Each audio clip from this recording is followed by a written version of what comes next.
Si tu es nouveau à la chaîne, merci de t'abonner et active la cloche de notification pour être notifié de nos prochaines vidéos. Allez, c'est parti.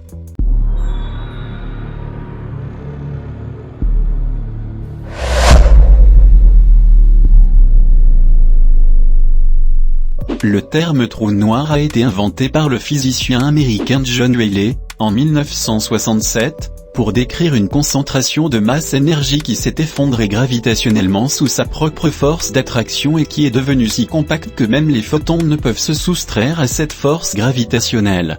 C'est quoi un trou noir? En astrophysique, un trou noir est un objet céleste si compact que l'intensité de son champ gravitationnel empêche toute forme de matière ou de rayonnement de s'en échapper. Qui a découvert le trou noir? La découverte des pulsars, forme observable des étoiles à neutrons, en 1967 puis du premier candidat trou noir, signé X1, en 1971 font entrer les trous noirs dans le champ de l'astronomie. Le terme de trou noir est proposé par John Rayleigh en 1967. Pourquoi un trou noir est noir? Avant de commencer à expliquer pourquoi rien ne peut s'échapper d'un trou noir, il faut savoir que dans l'univers tous les corps massifs s'attirent grâce à l'attraction gravitationnelle. Pour les trous noirs, la déformation est telle que les lignes de l'espace-temps sont aspirées dans le trou noir. Comment détecter un trou noir? Les objets massifs dévient en effet la lumière.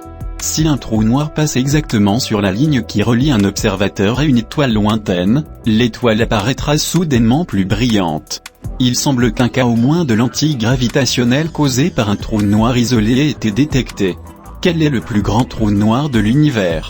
Quasar le plus éloigné connu, à 13,1 milliards d'années-lumière de la Terre. Connu pour son jet de 88 000 années-lumière, trou noir de la galaxie centrale de l'amas de Persée. Comment s'appelle le trou noir de notre galaxie?